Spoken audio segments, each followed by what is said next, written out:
Siapakah yang memberikan komando? Nah, ini saya pernah tanya sama Pak Jokowi.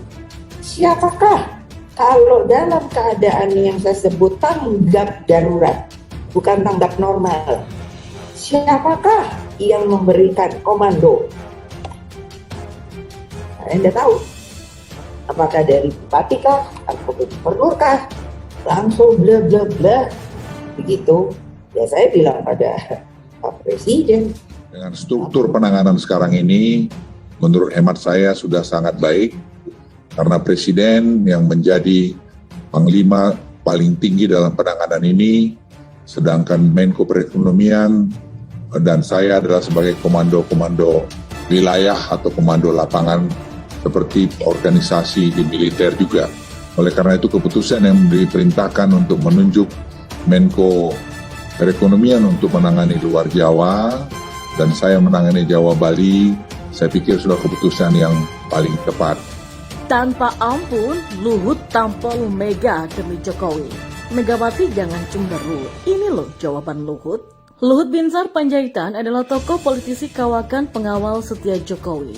Luhut selalu berada dalam barisan terdepan dalam hal pasang badan jika Jokowi diserang habis-habisan.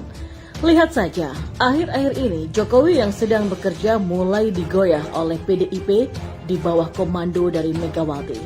Dan membaca situasi politik yang semakin memanas membuat Luhut menjadi berang. Ocehan elit-elit PDIP terhadap Jokowi semakin memanas. Seperti yang sudah sering kita baca, dengar, dan juga lihat. Beberapa hari belakangan ini partai PDIP lewat ketua umumnya Megawati Soekarno Putri dan kadernya menjadi perbincangan hangat di tengah masyarakat. Pasalnya PDIP menjadi pendukung utama pemerintah, ini nampaknya terlihat gerah melihat Presiden Jokowi yang tak lain adalah kader PDIP yang menunjuk Luhut Binsar Panjaitan dan Erlangga Hartarto yang dari Partai Golkar menjadi komandan penanganan COVID-19 dan bukannya memilih dari PDIP. Soal itu sebetulnya juga sudah saya kupas dari angle yang berbeda. Kenapa sih Presiden Jokowi cenderung memberikan kepercayaan kepada kedua figur yang berasal dari Partai Golkar ini? Kalau menurut saya, ada dua hal yang mendasar, sedang faktor lain pasti ada sehingga wajar jika menimbulkan asumsi dan persepsi. Yang pertama, Luhut Binsar Panjaitan dan Erlangga Hartarto dipandang punya kapabilitas dan kapasitas dalam mengemban tugas. Kiranya dalam masa kepemimpinannya selama periode pertamanya, sang presiden tentu sudah tahu kemampuan mereka. Ini terbukti pada periode kedua, LBP dan Erlangga telah dipertahankan menjadi menteri yang punya kewenangan luas sebagai menteri koordinator yang membawahi beberapa kementerian.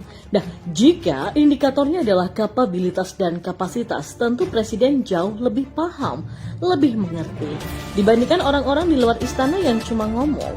Termasuk dalam hal ini adalah kader PDIP yang hanya melihatnya dari sisi luar dengan segala kepentingannya.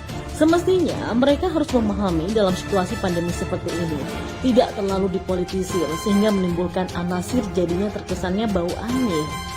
Apabila menunjuk dari kader PDIP baik yang berada di dalam pemerintahan ataupun di luar pemerintahan, barangkali presiden punya pertimbangan tersendiri. Nah, itu yang pertama.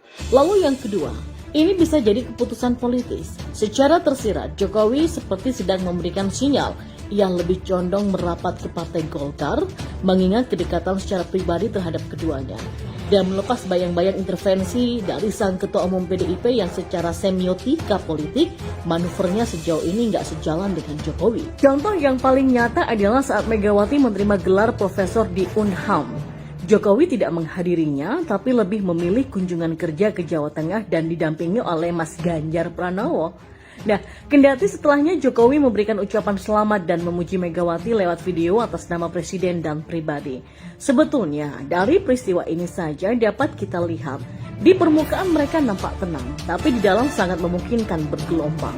Nah, gerahnya PDIP atas penunjukan dua Golkar ini benar-benar dinyatakan dengan sangat keras.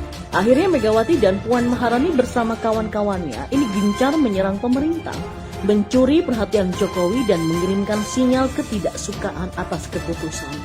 Dan dapat dipahami rupanya iri dan dengki menyelimuti sebagian kader PDIP. Petugas partai yang selalu dinyatakan oleh Megawati sang Ketua Umum PDIP seperti sebuah kode keras kepada Jokowi. Petugas partainya oleh Megawati telah dianggap offside.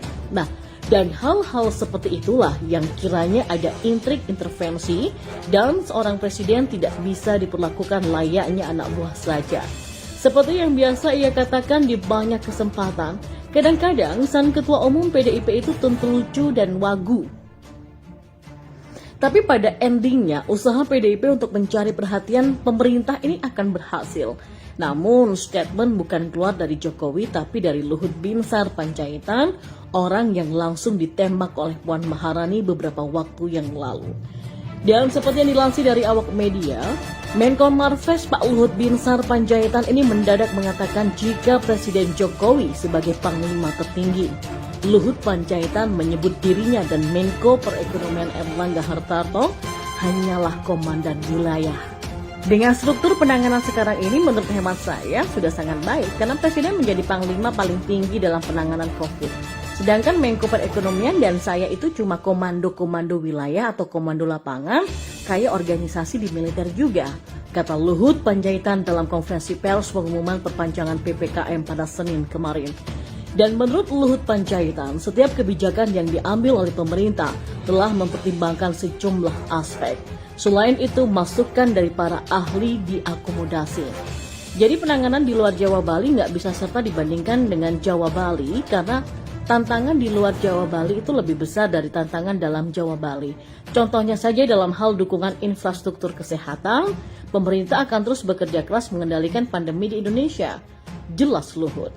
Dan kiranya sudah cukup jawaban dari Luhut Binsar Panjaitan yang dipersoalkan oleh Mega yang meminta Presiden Jokowi yang langsung menjadi panglima tertinggi penanganan COVID. Sebetulnya pertanyaan Megawati itu bagi yang paham juga tak perlu dijawaban. Sebab bagaimanapun Presiden tetap yang menjadi panglima tertingginya. Sedangkan LBH dan Erlangga itu kan hanya komandan. Sederhananya begini, kalau di company, ya di perusahaan, LBH dan Erlangga sebagai CEO atau area manajernya. Laporan tetap masuk ke owner. Nah, keputusan penting juga bumper terakhir pun pada owner, pada pemilik. Dan PDIP ini sebenarnya memang lebay. Malah memilih untuk menyerang sana, menyerang sini dan cari perhatian. Jadi bikin rakyat menjadi muak dan bilang saja cemburu gitu loh. Habis perkara. Pinjam istilah Gus Dur, gitu aja kok repot. Kalau jealous bilang jealous, kalau cemburu bilang cemburu, nggak usah muter-muter. Nah, memang menangani soal kian meruncingnya Mega dan Jokowi yang menyeret nama Luhut membuat pengamat politik Salim Said ini pernah membocorkan adanya usaha keras Presiden Jokowi untuk mempertahankan Luhut Binsar Panjaitan di jajaran kabinetnya selama 2 periode. Padahal Megawati yang partainya mendukung Jokowi dalam Pilpres 2019 lalu punya hubungan buruk dengan sosok Luhut yang sekarang menjabat sebagai Menko Marves. Tapi satu hal yang nggak bisa dilakukan dan dipaksakan kepada Jokowi adalah Luhut Panjaitan, kata Salim Said dalam sebuah diskusi online di saluran YouTube Heru Subeno yang bertajuk Negara Ini Dikuasai Kumpulan Oligarki. Salim Said mengatakan, Megawati nggak suka sama Luhut. Itu sebabnya Jokowi punya akal. Tadinya kan mau dijadikan menteri pada kabinet pertama di masa lalu. Karena nggak disetujui Megawati, dibikin akal lahirnya Kepala Staf Kepresidenan Republik Indonesia yang sekarang diduduki oleh Muldoko, kata Salim Said. Dan menurut Guru Besar Ilmu Politik Universitas Pertahanan ini, Jokowi sangat lihai memainkan strategi dalam mempertahankan Luhut di kursi kabinetnya. Maka dengan demikian menandakan bahwa di mata pemerintahan Jokowi, sosok Luhut merupakan tokoh penting yang sangat disegani. Jadi itu taktiknya ya. Makanya saya bilang Jokowi itu lihai. Perlahan-lahan dia pindahkan Luhut menjadi Menko. Kemudian Menko lagi ditambah lagi bebannya dengan investasi.